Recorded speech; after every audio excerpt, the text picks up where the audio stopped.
Imagine a group of friends sitting by the quiet shores of Mirror Lake, their laughter fading as one of them mentions the lake's eerie legend. They've heard that if you look into the water at midnight, you might see someone else, a trapped soul desperately waiting for release. But is it just a rumor, or is something truly waiting beneath the lake's still surface? And you? Would you dare to join them as they step to the water's edge right at midnight, to peer into the darkness and uncover the truth? Don't miss it. This story will take you on a suspenseful journey, where echoes from the past begin to rise, footsteps echo in the silence, and the hidden secrets of Mirror Lake are finally revealed. The Mirror Lake stranger. The road to Mirror Lake was long and winding, bordered by thick forests that seemed to grow denser as they drove further from civilization. The sun had already begun its descent when Annie finally caught sight of the lake through the trees, a glint of silver surrounded by tall, dark pines. She felt a chill, a mixture of excitement and a strange unease as they pulled up to the spot they'd chosen for their weekend escape. "All right, we're here," Mike announced, hopping out of the car and stretching. His voice broke the silence of the forest, and a few birds scattered from the trees in response. He had always been the loudest of the group, quick to laugh, quick to challenge anyone who doubted his adventurous spirit. Annie, on the other hand, was more thoughtful, and she lingered by the car for a moment, letting the others move ahead. There was something about Mirror Lake that felt off. Maybe it was the way the water lay so perfectly still, mirroring the sky without a single ripple, or the way the trees seemed to lean inward, as if guarding a secret. She shrugged off the feeling and joined her friends, who were already busy setting up their tents and gathering firewood. Tom, always practical and organized, was already scouting out the best spots for their tents. He was the planner of the group, the one who'd thought of this trip in the first place. His steady, calm demeanor had always been a comfort to them, especially during their college years when stress ran high. He caught Annie looking around nervously and shot her a reassuring smile. "Relax, Annie. It's just a lake." "I know," she replied, forcing a smile back. "I guess I just wasn't expecting it to be so isolated." Sarah, who was unloading the cooler, rolled her eyes. "That's the whole point, isn't it? To get away from everything for a while?" As they worked, the sky began to deepen into shades of orange and pink, casting a warm glow over the lake. The forest, however, seemed to grow darker, its shadows stretching out like long fingers. Annie tried to shake off the feeling of being watched, chalking it up to nerves and excitement. They'd come here to relax, to forget about work and responsibilities, and she wasn't about to let her imagination ruin that. Once the tents were up, the group gathered around the fire pit, where Mike and Tom had managed to get a fire going.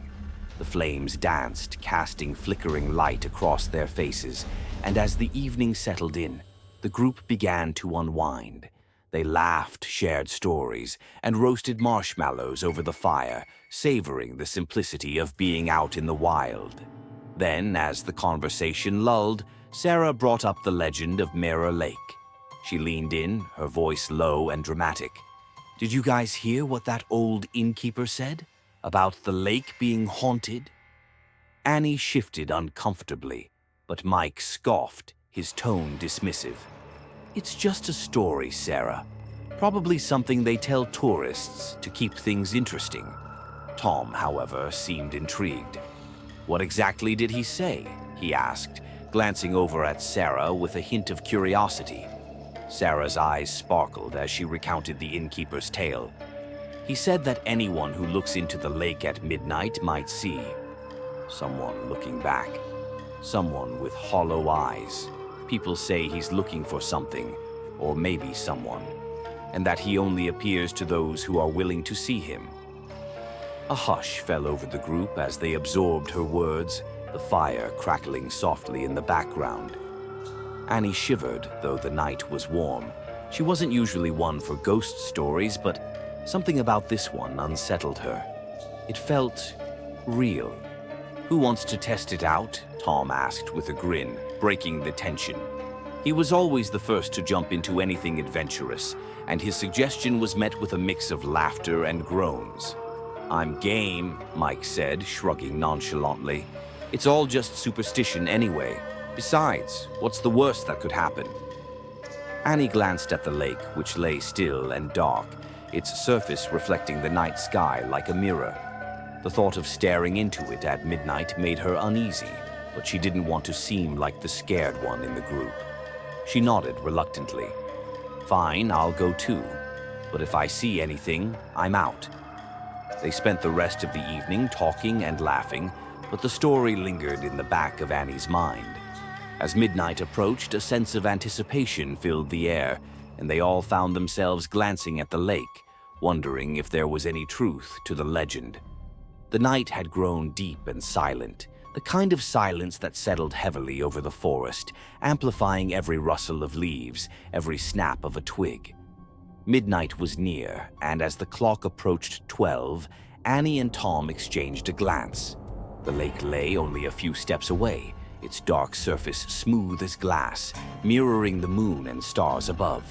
"Are we really doing this?" Annie whispered, her voice barely audible, as if she were afraid the lake might somehow hear her.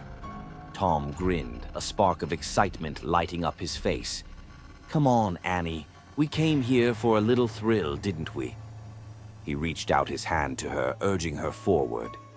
Despite the unease bubbling up in her stomach, Annie took a deep breath and nodded, following him toward the water's edge. They stood side by side at the lake's edge, close enough that the toes of their shoes were only inches from the water. The moon cast a silvery glow, illuminating the lake in a ghostly light. The silence was complete, and Annie couldn't shake the feeling that they were being watched. She glanced back at their campfire, now just a warm glow in the distance where Mike and Sarah were waiting. "It's just us," Tom reassured her, as if reading her mind. He took a step closer to the lake and peered into the water, his reflection clear against the blackness. Annie followed suit, leaning in to see her own face mirrored back at her.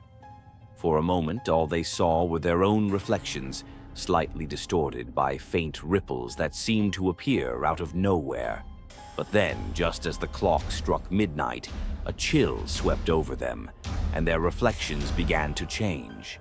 At first, it was subtle, a slight warping, a twist in their mirrored faces that felt unnatural.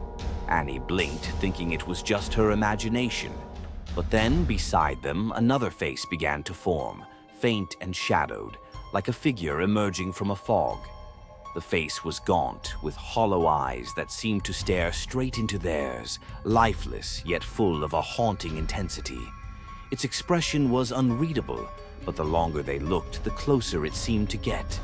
"Tom," Annie whispered, her voice shaky. She could feel her heartbeat pounding in her chest, a mix of fear and disbelief. "I see it too," Tom replied, his voice barely a breath. He tried to pull his gaze away, but it was as though the hollow-eyed figure held them captive, drawing them in. The stranger's face grew clearer, the eyes darker, emptier, until it felt as though they were staring into a void. Then, suddenly, the figure's lips parted ever so slightly, and a faint whisper escaped, carried by the night air like a dying breath. "Help me." The word sent a jolt through Annie. She stumbled back, breaking the spell, her hand gripping Tom's arm as they both staggered away from the lake. Her breathing was fast, shallow, her mind reeling. "Did you hear that?" she asked, barely able to process what had just happened. Tom nodded, his face pale, his usual confidence replaced by a look of shock. He opened his mouth to respond, but was cut off by the sound of footsteps approaching. They turned to see Mike and Sarah rushing toward them, alarmed by the look on their faces. "What happened? Are you guys okay?" Sarah asked, her tone laced with concern. Annie took a deep breath, trying to steady herself. We saw something," she managed to say, her voice trembling. "In the lake. There was a face. It spoke to us." Mike raised an eyebrow, a skeptical look on his face. A face? In the lake? Come on, guys, you're just spooked from that story. No, Mike, Tom interrupted, his voice firm. It wasn't just the story, we both saw it. Someone was there, looking back at us, and it asked for help. The words hung in the air, their weight pressing down on the group. Sarah glanced nervously at the lake, but all she saw was her own reflection, the surface calm and undisturbed. Let's just go back to camp, she said, trying to hide the unease in her voice. Maybe it's just the darkness playing tricks on you. Reluctantly, they turned back toward the fire, but Annie couldn't shake the image of those hollow eyes or the chilling whisper that still echoed in her mind. Help me. It sounded like a plea, like a soul trapped in the darkness, desperate to be freed. The next morning, the group awoke to a strange stillness in the air. The events of the previous night lingered in Annie's mind, casting a shadow over the sunny morning. She sat by the lake, trying to make sense of what she had seen, her mind replaying the moment when that ghostly figure had appeared beside them. The thought of returning to the lake at night filled her with dread, yet part of her was gripped by a morbid curiosity. What was the story behind that figure? Why was it there? Just then, Sarah's voice broke through her thoughts. Hey, guys, come look at this. Annie turned to see Sarah crouching by the water's edge, a look of confusion on her face. She walked over, joined by Mike and Tom, and her heart skipped a beat when she saw what Sarah was pointing at. In the mud along the shore were footprints, large, deep imprints that led from the water up to the edge of the forest. The prints were uneven, as though whoever left them had been limping or dragging one leg. These aren't ours, are they? Sarah asked, looking up at the group, her voice tinged with fear. Mike shook his head, his face serious. None of us have shoes that big, he said, comparing the prints to his own. And we didn't walk here last night after whatever that was. Annie felt a chill run down her spine. The footprints seemed to confirm what she'd been trying to dismiss as a trick of the light or her own imagination. She glanced at Tom, who looked just as unsettled. Maybe it's someone else camping nearby, Sarah suggested, though she didn't sound convinced. There's no one else out here, Tom replied, his gaze fixed on the forest where the footprints disappeared. We're the only ones. The group fell silent, each of them grappling with the inexplicable discovery. Annie took a step closer to the forest, feeling a strange pull toward the direction the footprints led. A part of her wanted to follow them, to see if they might lead to answers, but another part of her warned that some mysteries were better left unsolved. Should we follow them? She asked tentatively, looking back at the others. Mike hesitated, glancing at the dense trees ahead. Are you serious? What if it's some kind of trap? Or what if it's just some local messing with us? Tom said, though he sounded unsure. But Annie couldn't shake the feeling that the footprints were connected to the figure in the lake, and that they were leading somewhere, waiting for someone to uncover their secret. With a deep breath, she took a step forward, and one by one, the others followed.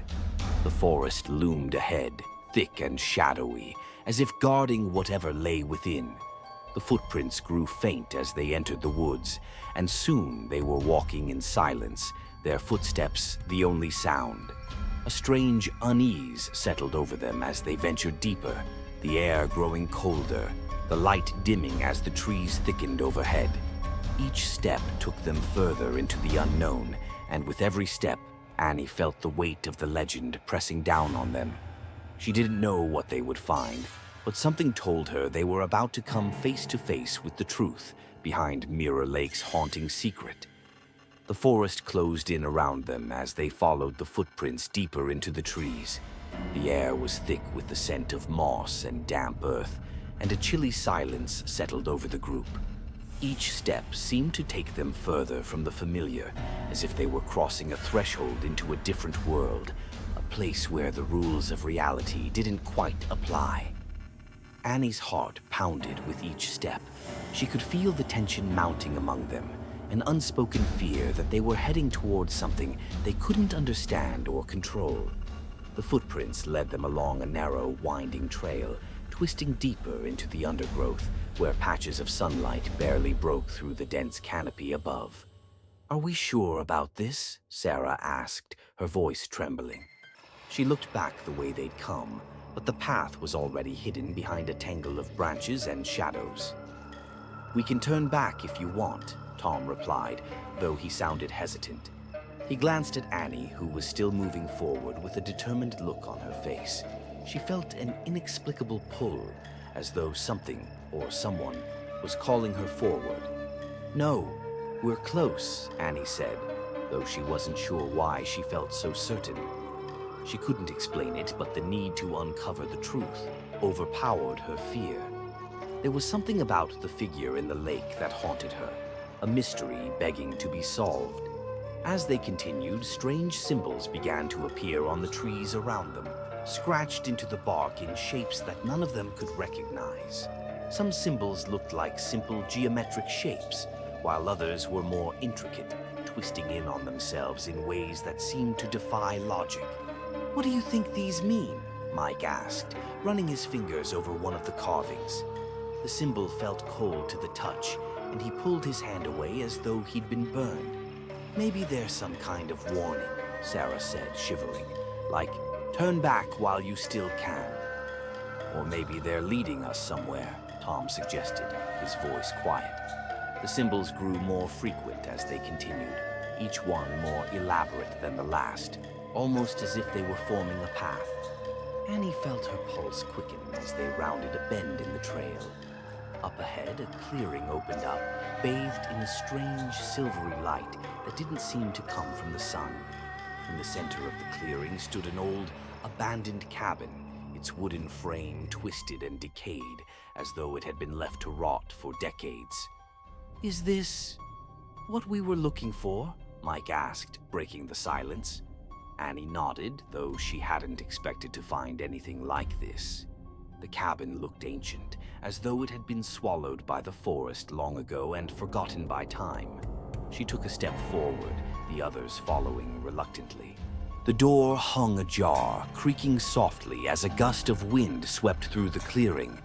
As they approached, Annie felt a heavy sense of dread settle over her, an instinct screaming at her to turn back. But she pushed the feeling aside and stepped through the door, her friends close behind. Inside, the cabin was dark and filled with a musty smell that made her eyes water. Broken furniture lay scattered across the floor, and strange symbols were painted on the walls in dark, flaking streaks. A table in the corner was covered with dusty, faded papers, their edges curled and brittle. Annie picked up one of the papers, her fingers trembling as she read the words written in an old-fashioned looping script.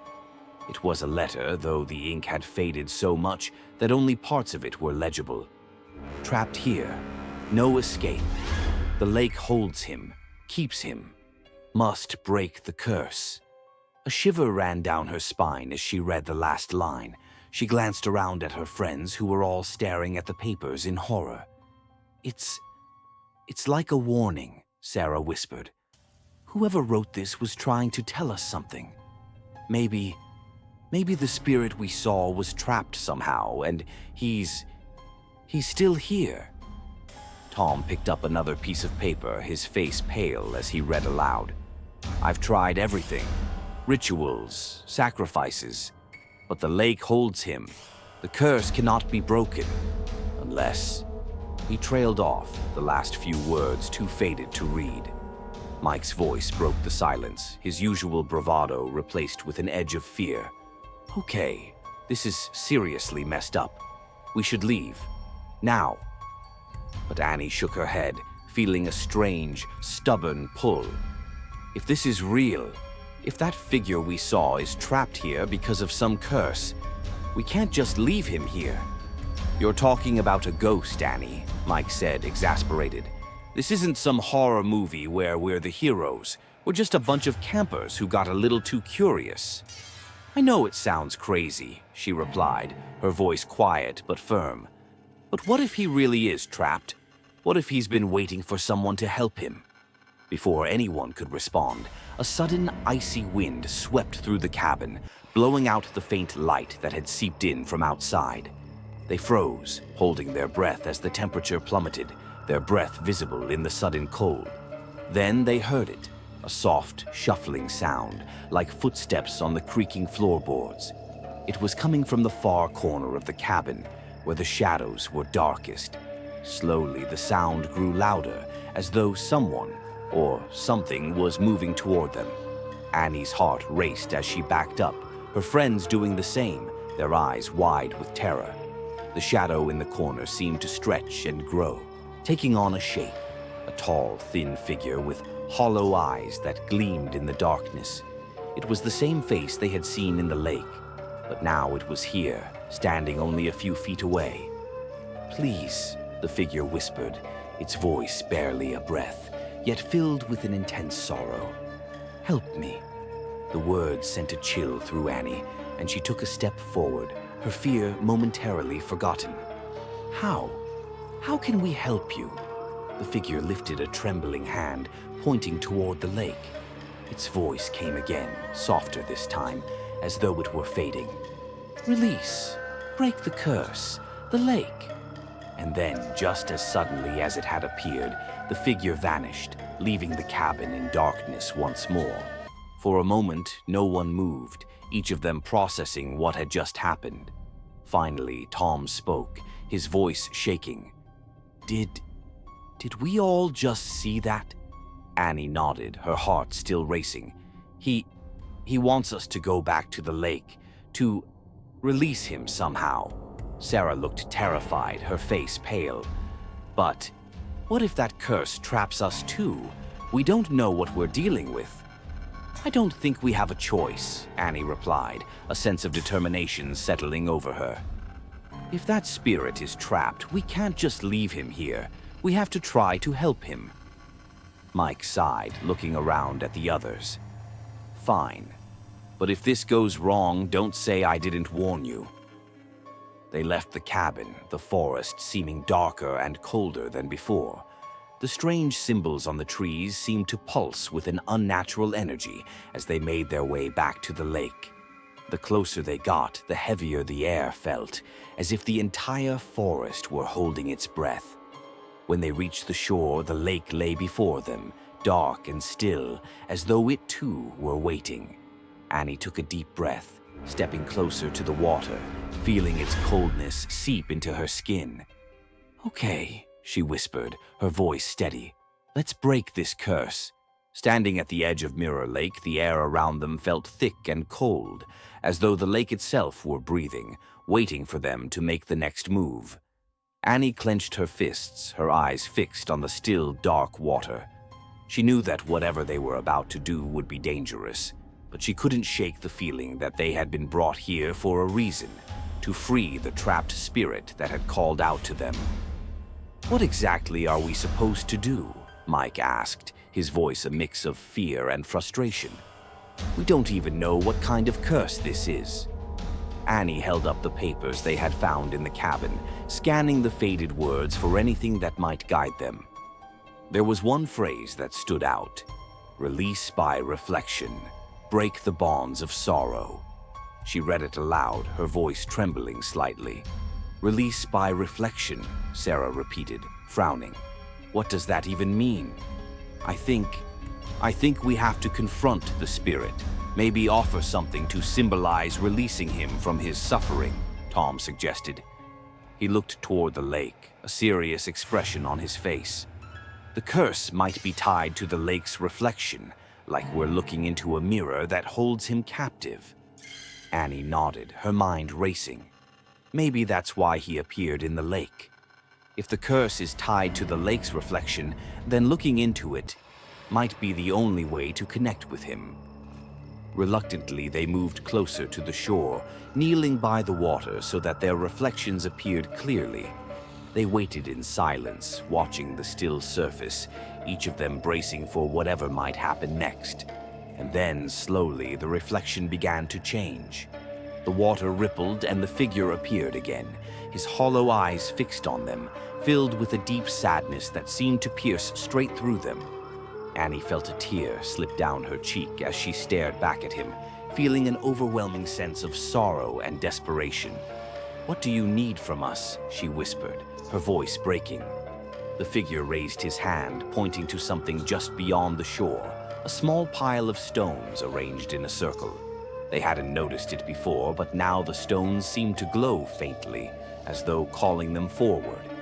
"Is that a grave?" Sarah asked, her voice barely audible.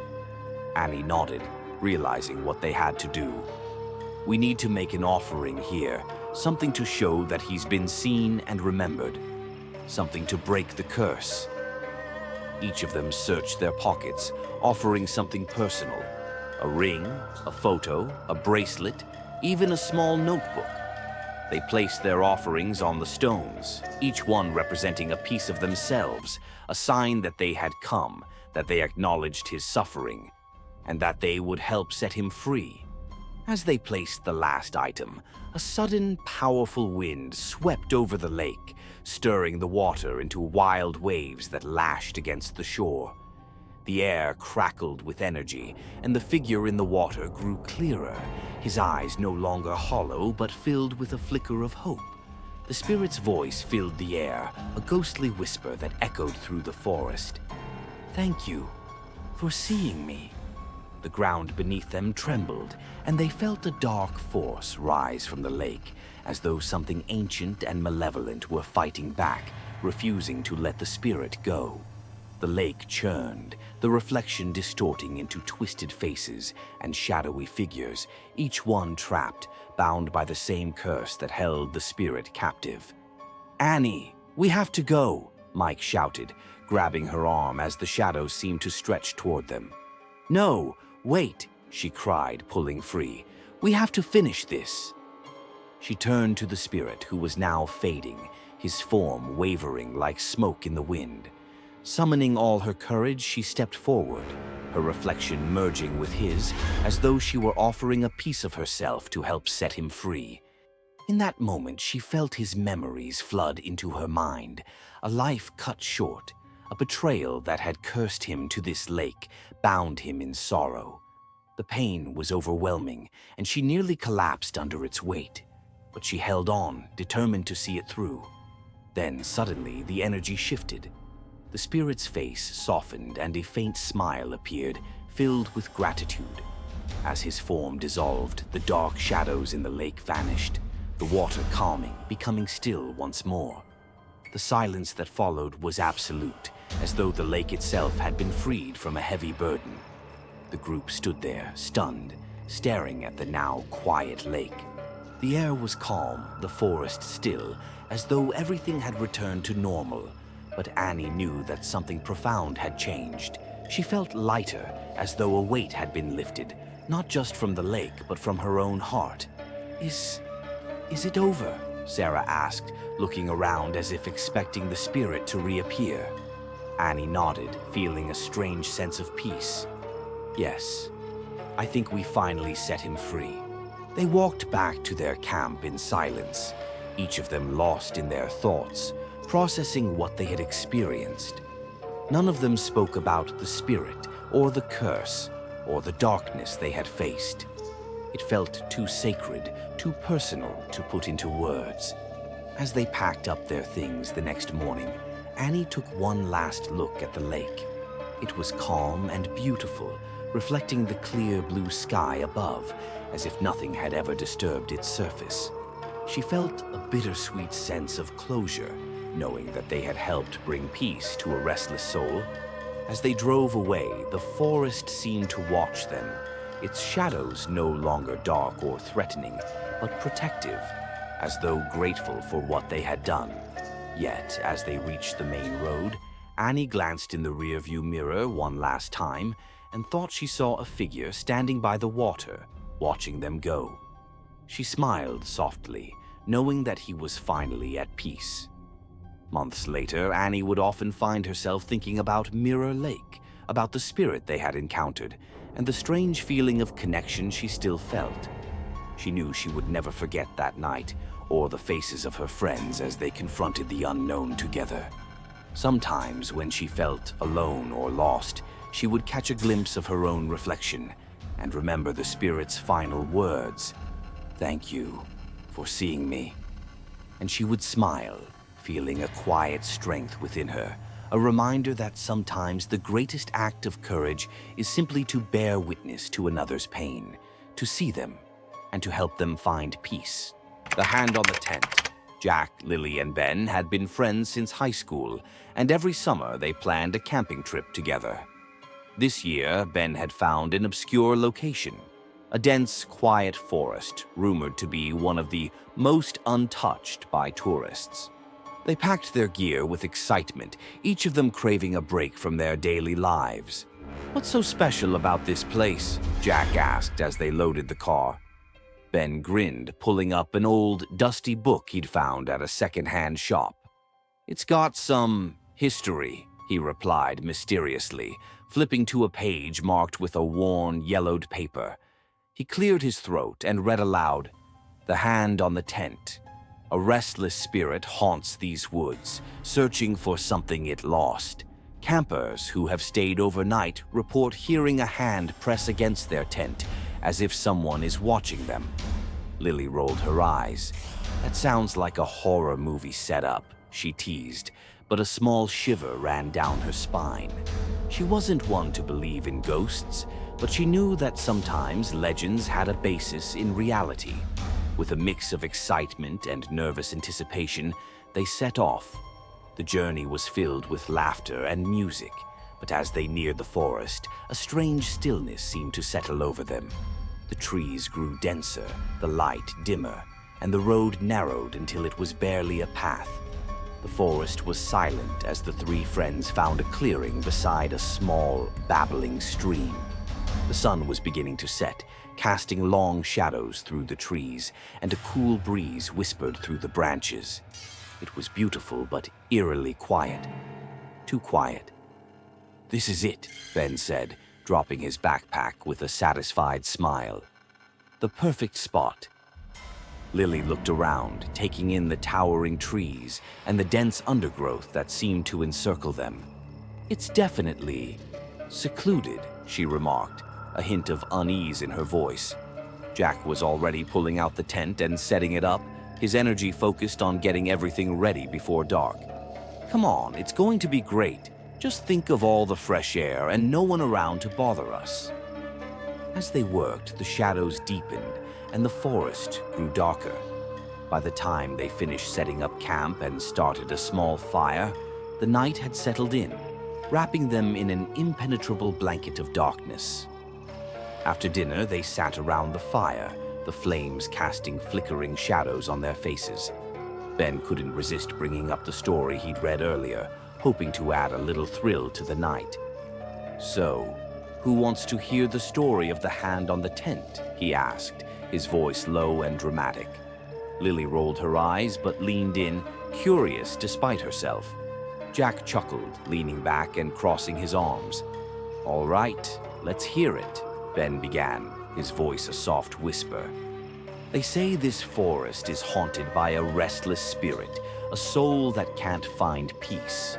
Some say he was a hunter who got lost here decades ago, while others claim he was an escaped prisoner. But everyone agrees on one thing. If you camp here, you might feel his hand on your tent, as if he's trying to reach out to you." A chill ran down Lily's spine despite herself, but she laughed it off. "That's just an old ghost story, Ben." "Maybe," he replied, his eyes glinting in the firelight. "But more than a few people have gone missing here, and the last thing they reported was feeling a hand on their tent." Jack chuckled, shaking his head. "Well, I guess we'll find out tonight if the legend's true." They laughed, but a nervous tension hung in the air. The forest seemed darker than before, and the flickering firelight only served to deepen the shadows around them. Soon after, they climbed into their sleeping bags, each of them casting one last wary glance at the darkness outside before closing their eyes. The night was deep and still, the kind of silence that pressed in on them, amplifying every rustle of leaves, every creak of the forest around them. Jack lay awake in his tent, unable to shake the feeling of unease that had settled over him. He told himself it was just Ben's story, but he couldn't quite convince himself. Then he heard it. A soft, scraping sound just outside the tent, like the sound of fingers brushing against fabric. His heart skipped a beat. He held his breath, straining to listen. The noise grew louder, unmistakably the sound of something, or someone, moving outside. Jack reached for his flashlight, his hands trembling as he clicked it on and shone it toward the tent wall. In the faint glow of the light, he saw it. A handprint pressed against the outside of the tent. The fingers were long and thin, pressing firmly enough that he could see every detail. "Lily? Ben," he whispered, his voice barely a breath. The handprint vanished as quickly as it had appeared, leaving him staring at the empty fabric, his heart racing. He crawled over to Lily and Ben's tent, waking them up in a panic. "There was a hand outside my tent," he stammered. "I saw it. Someone's out there." Ben groggily shook his head. "Jack, it's just the wind or an animal. Relax." But Lily frowned, sensing the fear in Jack's voice. "Maybe we should keep watch for a while, just to be safe." They sat together in silence, listening to the quiet of the forest, but no other sounds disturbed the night. Eventually, they convinced themselves it was just Jack's imagination, and they all drifted back to sleep, though each of them kept one eye open. The following night, they were all on edge, unable to shake the eerie feeling that something was watching them. The air felt thick, almost oppressive, as though the forest itself were closing in. They were halfway asleep when the noises began again, soft scratching sounds that seemed to circle the tent, growing louder with each pass. Then came the whispering, low and indistinct, like voices arguing in hushed tones just outside. Lily's heart pounded as she nudged Jack awake. "Do you hear that?" she whispered, her voice barely audible. Jack nodded, his face pale. "It sounds like people talking." Ben, now wide awake, listened, straining to make out the words.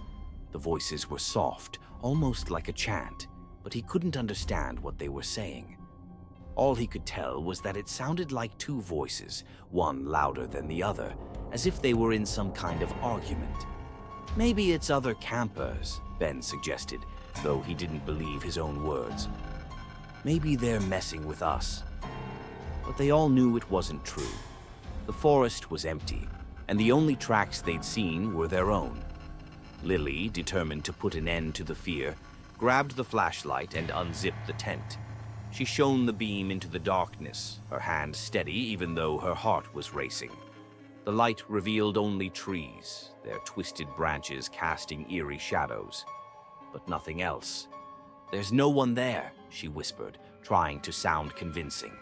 But as she looked back at the tent, a faint outline of a hand appeared on the fabric, pressing inward just above Jack's sleeping bag. She gasped, stumbling back, and the hand vanished as quickly as it had appeared. The next morning, they awoke to find strange marks around the campsite. In the soft earth around their tents, they found handprints, larger than any of theirs, as if someone or something had circled their tents all night, pressing its hands into the ground. "These aren't ours," Ben whispered, his voice shaking as he examined the prints. "They're too big.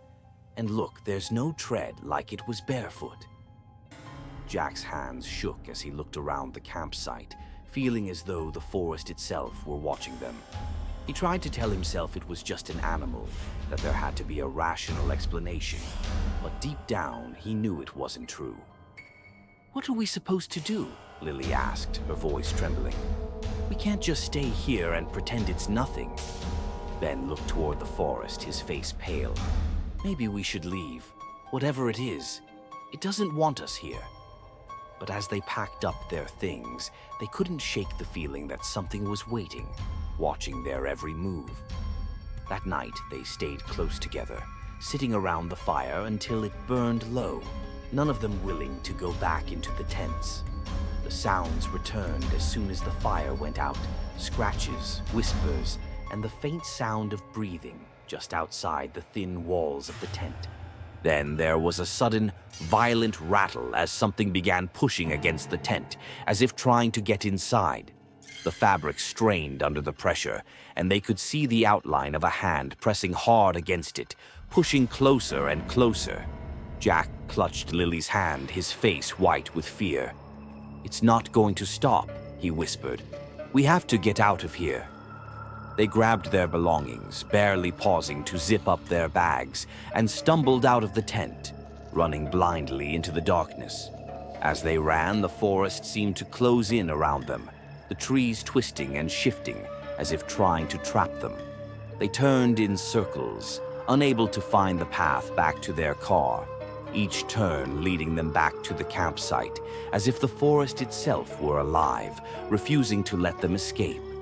In the dim light, they saw a figure, a shadowy man standing just beyond the trees, watching them with hollow eyes. His hands were stretched out, palms covered in a dark, glistening stain. He looked at them with a sorrowful expression, as though he were begging them to stay, to join him in his endless wandering. With a scream, they turned and ran, finally breaking free of the forest's grip. They reached their car, their bodies shaking with fear and exhaustion, but when they looked back, the handprints were still visible on the tent, and a faint, bloody handprint smudged the rear window of the car. As they drove away, the trees seemed to watch them, their branches stretching out like fingers, as if trying to pull them back. They never returned to that forest, and though they tried to forget, the memory of the hand on the tent haunted them, a reminder of the shadowy figure that lingered, still waiting for someone to reach back. The missing camper. It was a quiet summer evening when Rick set out for his rounds. He'd been patrolling the campsite for years and knew it like the back of his hand. But lately, something felt off. There had been fewer campers than usual, and several had reported hearing strange noises at night, soft whispers, footsteps, and even the faint sound of scratching. As Rick made his way through the campsite, he noticed an empty tent nestled between two large trees. The tent was well kept, with food supplies and belongings inside, as though someone had been living there recently. But there was no sign of a person. He checked around the area but found nothing, no footprints, no tracks leading away from the campsite. It was as though the camper had simply vanished into thin air. Rick couldn't shake the feeling of unease as he returned to the park office that evening. The empty tent with fresh supplies felt wrong.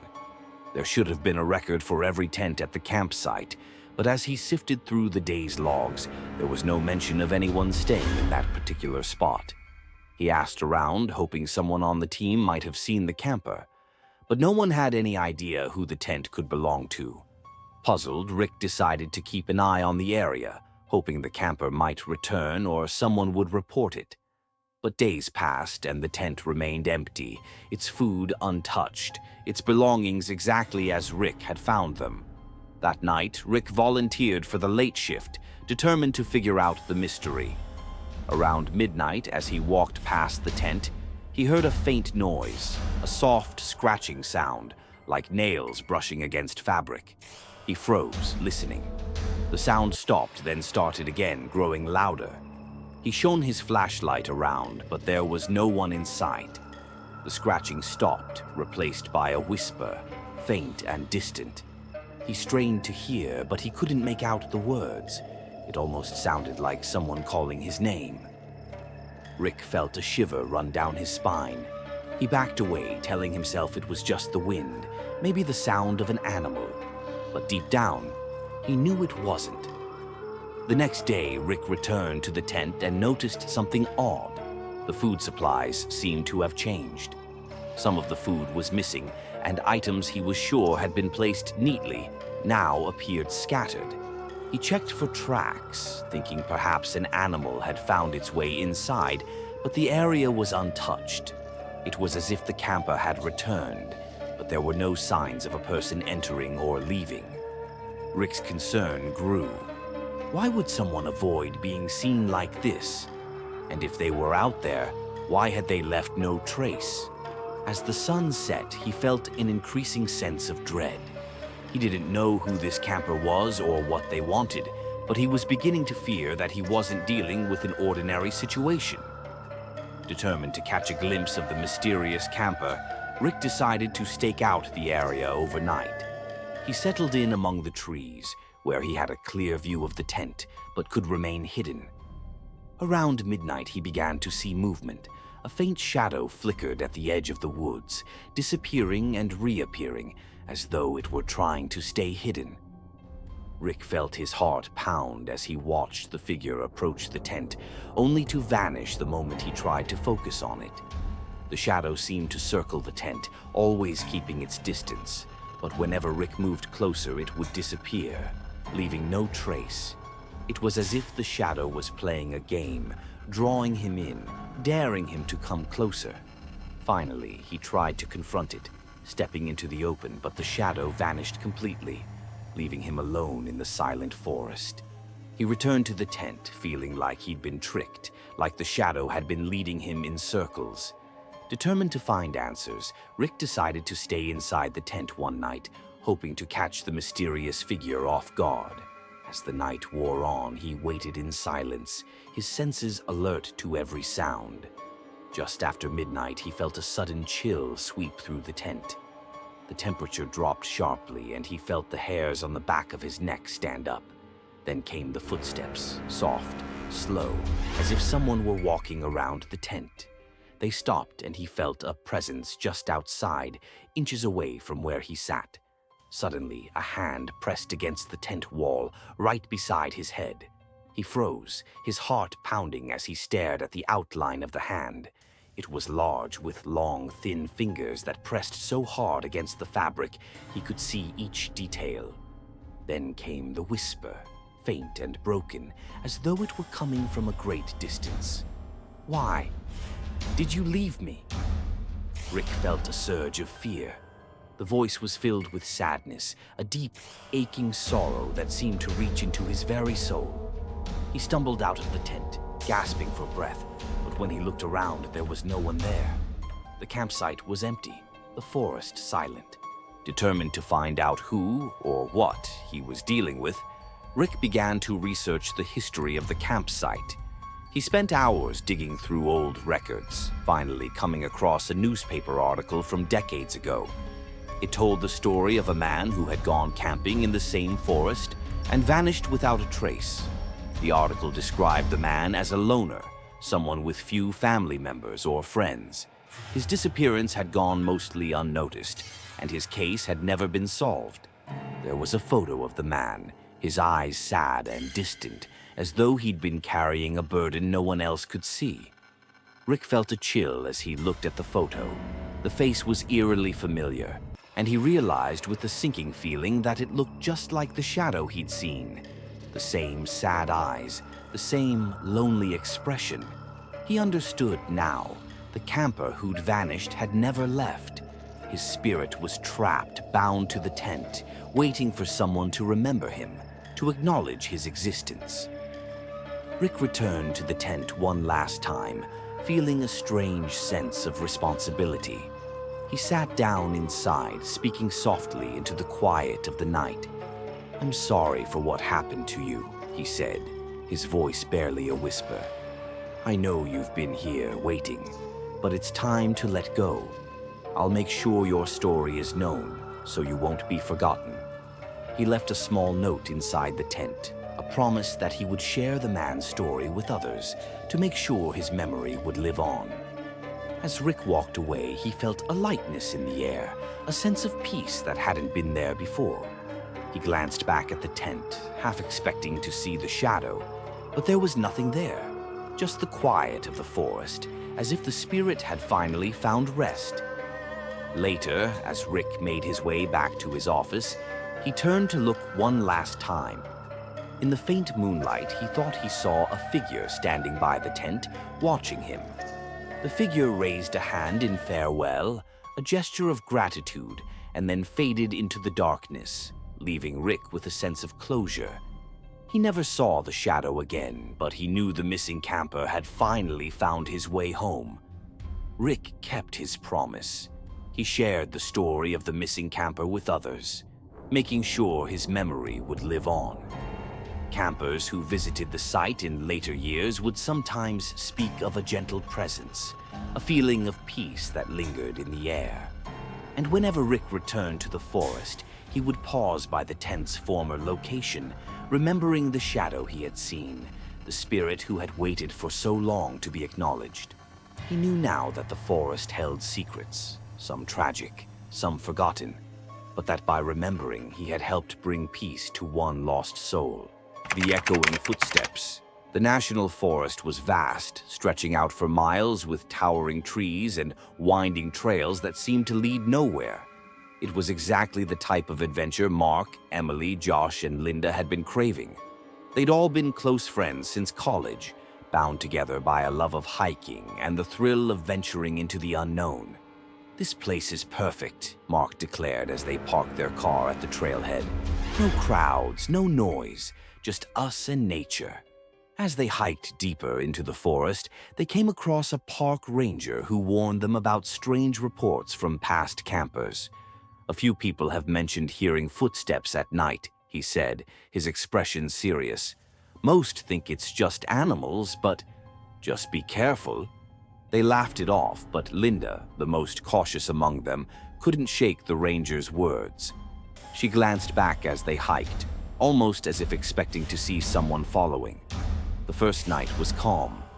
They set up camp in a small clearing, surrounded by thick trees that seemed to form a protective barrier. They cooked over an open fire, sharing stories and laughing, the worries of the outside world melting away. But as the night grew darker and the fire began to die down, they heard it, a faint crunching sound like footsteps on dry leaves. The noise circled their campsite, slow and deliberate, coming closer with each step. Josh called out, "Hello? Anyone there?" But the footsteps stopped instantly, leaving an eerie silence in their wake.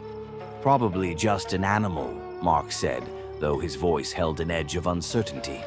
They all nodded, forcing themselves to believe it was nothing. But as they crawled into their sleeping bags, they couldn't shake the feeling that they were being watched.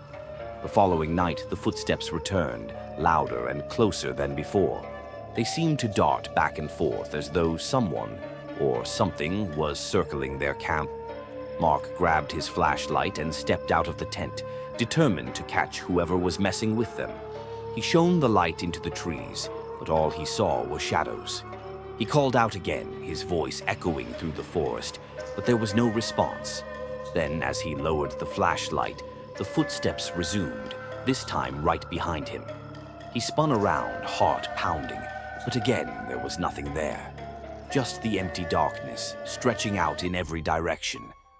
Mark returned to the tent, shaken. "There's nothing out there," he whispered, but the unease in his voice betrayed his words. When they woke up the next morning, Linda was the first to notice the footprints. They were scattered around the tent, human footprints pressed deep into the earth, as though someone had been pacing in circles around them all night. "Did any of you go out last night?" Linda asked, her voice barely above a whisper. They all shook their heads, their faces pale. The footprints didn't match any of their shoes, and as they traced them, they found that they led nowhere. The prints simply stopped, vanishing as though the person had disappeared into thin air.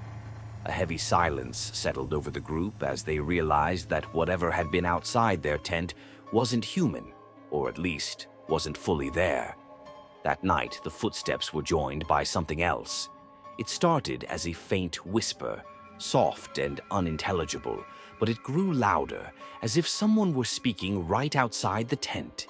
Then came the laughter, a low, mocking sound that sent chills down their spines.